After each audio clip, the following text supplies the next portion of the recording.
If things can't get any more interesting in the Toronto Maple Leafs world, I don't know what will. Today, the news just broke that Kyle Dubas will no longer be the GM of the Maple Leafs. The organization and him decided to part ways today, which means now they will be in search for a new GM. I wanted to bring this video for everybody to see and talk a little bit about what's happening here. The news kind of grew on Monday whenever they had their clean out locker day, and then Dubas came out to do his talk. It didn't look very convincing that he was going to come back. There was something off about him. He was very nervous. He didn't seem comfortable discussing what kind of future he had or with the team, whether he's staying or going. Lots of question marks to be talked about, of course. He was with the team for 5 years as GM, and he was also assistant GM for a few under Lou Lamoriello. With the fact that the Maple Leafs were knocked out in the second round the way they did, and with a lot of people thinking that major change is about to happen, which I do believe will be, it depends on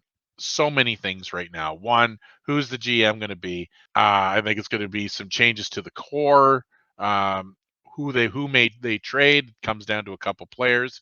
Remains to be seen. We have no idea what's about to happen here because whoever becomes the next general manager will dictate what happens, as we know, and what President Brendan Shanahan feels. Now, he's going to be speaking at 3 o'clock today to give us more information to see what actually happened here.